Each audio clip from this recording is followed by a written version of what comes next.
자, 오늘 말씀의 제목은 복음 하나님의 능력이라는 제목으로 우리 함께 말씀을 나누겠습니다. 제가 7살 때 유치원을 다녔는데 유치원 다닌 사람 있어요? 네, 다 다니셨죠. 혹시 숭이 유치원 출신? 숭이 유치원. 우리 우리 권선 부국장님도 숭이 유치원 출신이신데 저는 유치원을 강원도 철원에 있는 초등학교에 같이 딸려 있는 병설 유치원을 다녔습니다.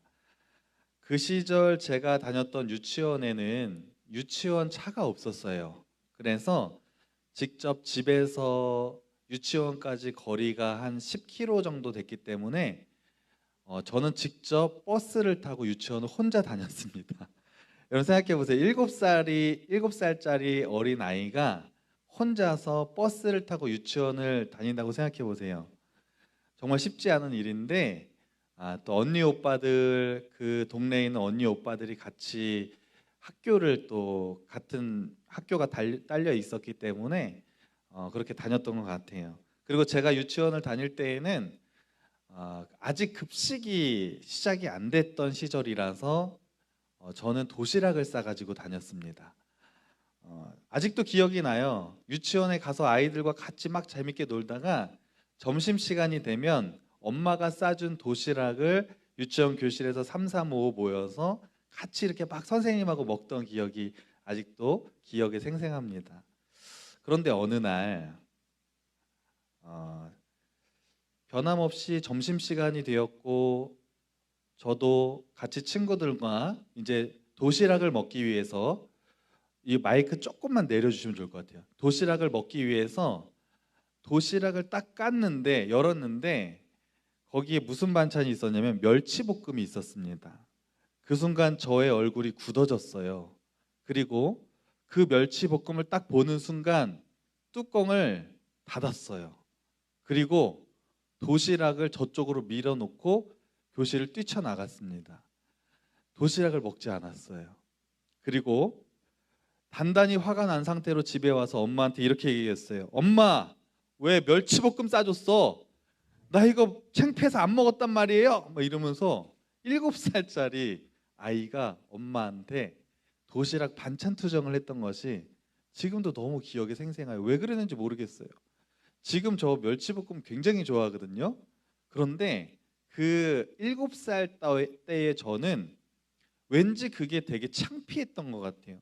다른 친구들은 막 계란 후라이, 소세지 막 이런 거 싸는데 멸치볶음이 되게 부끄러웠던 것 같아요. 그래서 그때 엄마한테 그렇게 얘기를 하고 다른 반찬을 싸달라고 막 찡찡거렸던 기억이 아직도 생생합니다. 여러분, 이처럼 우리가 살다 보면은 누구에게나 무엇인가를 부끄러워할 때가 있습니다. 여러분도 그런 적 있죠? 내가 가지고 있는 어떤 물건이 부끄러워서 친구에게 내놓기 힘들었던 경험도 있을 것이고, 자신의 외모가 부끄러워서 마스크를 여전히 벗지 않고 어느 곳에서든지 항상 죄송합니다. 마스크를 쓰고 있는 친구들이 다 외모가 부끄럽다는 거 아니에요. 지금 굉장히 황사나 이런 것 때문에 건강을 조심하기 때문에 쓰는 건데, 그런 경우도 있고 여러 가지로 나에게 있는 무엇인가가 부끄러워서 그것을 다른 사람에게 공개하지 않는 그런 것들이 우리의 삶에 있습니다. 가장 큰 이유는, 부끄러워하는 이유는 내가 가지고 있는 그것이 가치가 없다고 생각하거나 보잘것이 없다고 생각하기 때문에 내가 가지고 있는 것을 부끄러워할 때가 있다는 것입니다. 여러분, 오늘부터 우리는 이제 사도행전을 다 끝내고 로마서를 이제 같이 말씀을 배우게 됩니다. 로마서는 사도 바울이 직접 기록한 이제 서신이 되겠는데, 사도 바울이 활동하던 당시에 전도를 하고 복음을 전한다는 것은 굉장히 부끄러운 일이었습니다. 이게 내가 굉장히 소심해서 다른 사람에게 뭔가를 전도한다는 게 쑥스럽다는 얘기가 아니라, 복음 자체가 그 당시에는 굉장히 부끄럽고 굉장히 어렵게 여겨졌다는 것이 사실입니다. 여러분, 복음이 뭐라 그랬죠? 오늘 제목이 이제 복음 하나님의 능력인데, 여러분이 교회를 열심히 다니는 사람이라면 복음은 무조건 아셔야 돼요. 복음은 이제 복된 소식이라고 해서 지옥에 갈 수밖에 없는 우리를 예수님이 십자가에 달려 구원해 주신 이 사실, 이 은혜를 우리가 복음이라고 말합니다. 그런데 그 당시에 유대인들, 유대교를 믿는 유대인들은 예수님을 인정하지 않았다 그랬죠. 그들은 구약 성경을 굉장히 열심히 믿었다 그랬어요. 그런데 거기에는, 그 말씀에는 이제 이 땅에, 이스라엘 땅에 구원자가 나타날 것이다 라고 하는 그것이 기록이 되어 있다 그랬어요. 그래서 이스라엘 사람들은 항상 마음속에 어떤 기대가 있었냐면, 야, 언젠가 우리를 위해 왕처럼 구원자가 나타나서 우리를 구원해 주시고 우리를 살기 좋은 나라로 만들어 줄 거야, 이런 기대가 있었어요. 그런데 어느 날 예수님이 어떤 한 시골 나사렛이라는 곳에서 예수라는 청년이 나타나더니 갑자기 자기가 하나님의 아들이라 그러고 구원자라고 얘기합니다. 사람들이 구원자라고 얘기하니까 관심 있게 봤겠죠. 그런데 왕처럼 나타난 것이 아니라 집안 출신도 굉장히 좋은 집안 출신이나 제사장 출신이 아니라 저 시골 마을 나사렛, 그것도 목수의 아들, 너무나 보잘것없는 그 시골 청년이 자기가 하나님의 아들이라 그러는 거예요. 자기가 구원자라고 얘기하는 것입니다. 그러더니 어느 날 갑자기 너무나 무기력하게 십자가에 달려서 죽었습니다. 그리고 사람들이 그 예수님을 믿어야 구원받는다고 얘기하는 거예요. 유대교 사람들은 그것이 너무나 어처구니가 없었던 것입니다. 그리고 하나님을 향한 신성 모독이라고 생각했어요. 그러니까 기독교 자체를 굉장히 멸시했기 때문에 그런 상태에서 복음을 전한다는 것은 굉장히 어렵고 부끄러운 일이었어요. 사도 바울이 마지막에 어디에 가서 복음을 전했다 그랬죠? 3차 전도 여행까지 딱 끝나고, 제가 예전에 배를 타고 어디를 갔다 그랬죠?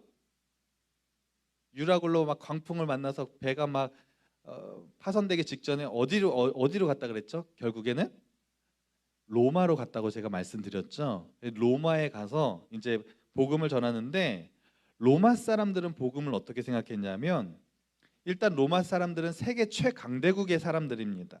가장 강한 나라고 가장 부유한 나라고 최고의 권력을 가지고 있는 나라예요. 로마 시민권만 가지고 있어서 제가 말씀드렸죠. 수많은 특혜를 받게 되고 또 굉장히 최고의 대우를 받을 수 있는 것이 로마 사람들, 로마 시민권을 가지고 있는 사람들입니다. 그런데 엄청난 자부심을 가지고 있는 로마 사람들이 딱 있는데, 저기 자기들의 식민지의 나라, 저 조그만 나라가, 거기에서 어떤 시골에서 예수라는 청년이 있는데 그 청년이 자기가 구원자라고 얘기를 하고 십자가에 달려서 죽었는데 그 예수를 믿어야지만 구원받는다고 자기들에게 복음을 전하는 거예요. 로마 사람들 입장에서는 어떤 마음이 들었을까요? 콧방귀를 뀌는 거예요. 저런 우리한테 지배받는 나라가 뭐 그딴 걸 우리에게 전하고 있어? 아무것도 아닌 게, 이러면서 굉장히 우습게 여기는 거예요. 그런 상태에서 복음을 전한다는 거, 예수님을 전한다는 것은 굉장히 어렵고 부끄러운 일이었습니다. 그 당시에 복음 자체가 부끄러운 일이었어요. 그런데 그런 상황 속에서 사도 바울이, 여러분 오늘 본문에 뭐라고 고백하는지 우리 한번 읽어볼까요? 그런 부끄러운 상황 속에서 오늘 16절 말씀, 사도 바울의 고백입니다. 다 같이 읽어보겠습니다. 시작. 내가 복음을 부끄러워하지 아니하노니 이 복음은 모든 믿는 자에게 구원을 주시는 하나님의 능력이 됨이라. 먼저는 유대인에게요 그리고 헬라인에게로다. 아멘. 여러분, 사도 바울이 뭐라고 해요? 복음을 어떻게 한다고요? 부끄러워하지 않는다고 말씀하고 있어요. 정말 사도 바울만큼 예수 믿는 사람들, 예수님을 핍박했던 사람이 없어요. 정말 가장 앞장서서 핍박했던 사람인데, 사도 바울이 결국에는 복음을 부끄러워하지 않을 뿐만 아니라 복음 전도의 사명을 감당하는 그런 믿음의 사람이 되었다고 하는 것입니다. 어떻게 사도 바울이 이렇게 되었냐? 복음에는 능력이 있기 때문에 그 복음의 능력을 경험했기 때문인 줄로 믿습니다. 여러분, 지금 우리가 살고 있는 이 시대, 특별히 이 대한민국에서 기독교를 믿고 있다고 하는 거, 예수님을 믿고 교회를 다닌다고 하는 것은 사실은 굉장히 부끄러운 시대가 되어버렸어요. 특별히 코로나의 시대를 겪으면서 한국의 교회들이 너무나 욕을 많이 먹었습니다. 언론에서도 기독교를 집중 공격했어요. 그래서 교회를 다닌다 그러면 예전에는 교회 다녀도 그렇게 따가운 시선을 보내지 않았는데 이제는 여러분이 밖에서 저 교회 다닙니다 얘기하면 사람들이 시선을 안 좋게 봅니다. 그냥 교회 다니는 것 자체가 부끄러운 일이 되어버렸어요. 여러분 학교에서 나 교회 다닌다고 얘기했을 때 친구들이 우와 너 되게 하나님 믿는 사람이구나, 우와 너 되게 좋겠다, 이렇게 긍정적으로 바라보는 일이 없죠. 교회 다닌다 그러면 어떻게 해요? 친구들이 야, 저 교회 다닌대. 심지어는 어떤 친구들은 코로나 시기에 교회를 다닌다는 이유로 따돌림을 다니는 친구들도 있었다고 제가 들었어요. 그만큼 여전히 우리 사회는 내가 크리스찬임을 밝히는 것이 너무나 위축되고 부끄러운 시대를 살아가고 있습니다. 그런데 사도 바울이 고백한 것처럼 그 너무나 부끄러울 수밖에 없는 그 시대에 나는 복음을 절대로 부끄러워하지 않습니다 라고 당당하게 자신의 정체성을 밝히고 전도하는 그 일들을 사도 바울은 감당했어요. 근데 여러분도 이런 시대에 전도하는 친구도 있죠. 오늘 지호도 전도를 했죠. 보통 일이 아니에요. 내가 교회 다니는 것을 밝히는 것도 부끄러운데 누군가를 전도한다는 것은 내가 교회 다닌다는 걸 밝히는 거죠. 친구를 교회로 데리고 온다는 것은 보통 용기가 아니면 감당할 수 없는 거예요. 올해 혹시 친구 한 명이라도 전도해 본 사람 한번 손 들어 보세요. 친구 이렇게 전도한 사람들. 대단한 사람들, 대단한 사람들 진짜. 박수 한번 하겠습니다. 너무 잘했어요. 너무 잘했어요. 너무 힘이 되고 감동이 되고 너무 칭찬해 주고 싶어요. 여러분, 이런 시대에 연예인들 중에서도 자기가 교회를 다니고 예수 믿는 것을 밝히면 팬들이 싫어하고 떠날 수 있는데 연예인들 중에서도 자신의 정체성을 밝히고 심지어는 2021년 코로나가 아주 한참일 때 그때 우리나라에서 한 TV 프로그램에서 연기 대상 시상식이 열렸습니다. 연말에 2021년 연말에 그때 크리스천 연예인들이 상을 받게 되었는데 그 상을 타는 앞 자리에 시상대에 올라가서 여러분 어떤 소감을 밝혔는지 아세요? 화면 한번 보여주실까요? 자, 김영대 씨부터 수상 소감 부탁드리겠습니다. 예. 우선 이 모든 영광 하나님께 올려드리고요. 네, 안녕하십니까? 저는 배우 김영대입니다. 내 앞길 인도하시고 계획하시는 하나님 아버지께 이 모든 영광 올려드립니다. 감사합니다. 네, 축하드립니다. 감사합니다. 저의 생사화복과 저의 모든 기쁨과 고통과 슬픔을 아시는 하나님, 제가 항상 계획한 것보다 더 선하게 이끄시는 하나님을 찬양합니다. 우선 하늘에 계신 여호와 하나님께 너무 감사드리고요. 저를 위해 기도해 주신 많은 분들이 계세요. 정말 모두 감사하고 앞으로 더 열심히 하는 배우가 되도록 하겠습니다. 마지막으로 하나님께 이 모든 영광 올려드립니다. 새해 복 많이 받으세요. 감사합니다. 네, 저를 위해 기도해 주시는 많은 분들 너무나 감사합니다. 새해 모두가 더 건강했으면 좋겠습니다. 감사합니다. 네, 이상의 모든 영광 하나님께 돌립니다. 아자! 예, 미니 시리즈 부분 남자 우수 연기. 네, 우리 박수 한번 할까요? 네. 연예인들이 공인이기 때문에 자기를 좋아하는 팬들이 있습니다. 그런데 그 시상식 자리에서 내가 하나님께 영광 올려드린다고 자기가 교회 다니는 것을 밝히는 것은 정말 쉽지 않은 일이에요.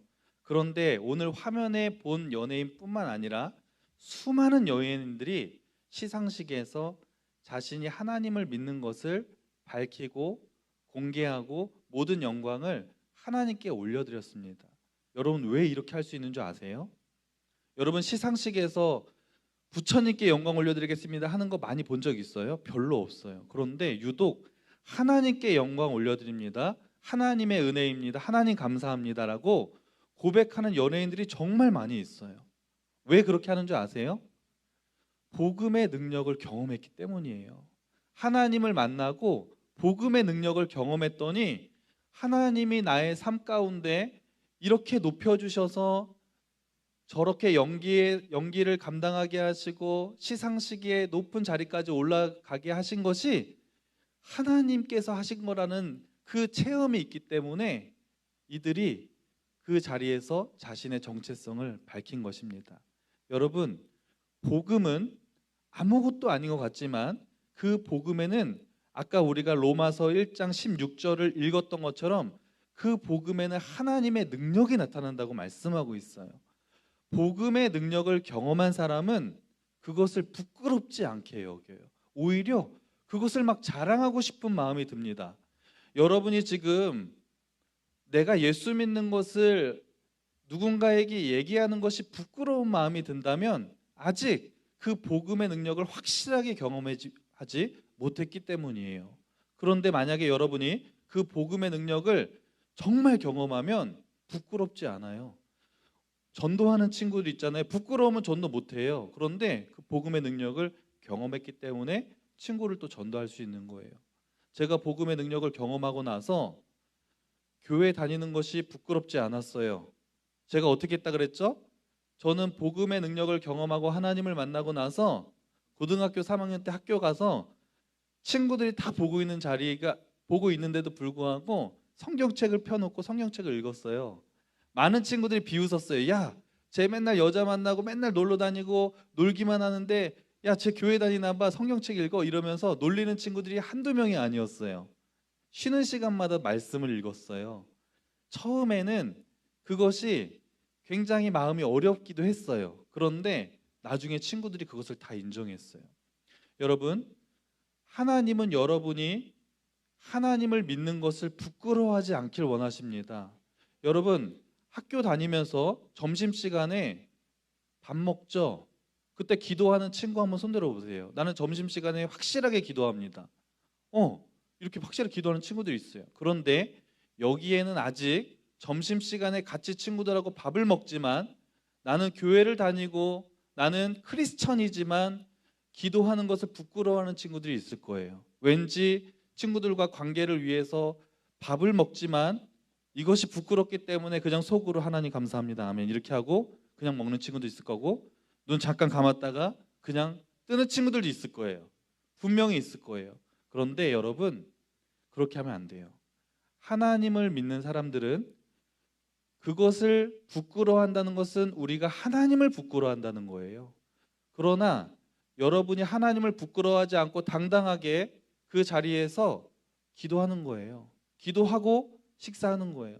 우리 선생님들도 사회생활 하면서 직장에서 어딘가 다른 동료들과 식사를 하거나 할 때 내가 교회 다니는 것을 부끄러워하는 것은 하나님을 부끄러워하는 거예요. 하나님을 부끄러워하는 사람을 하나님은 높이시지 않습니다.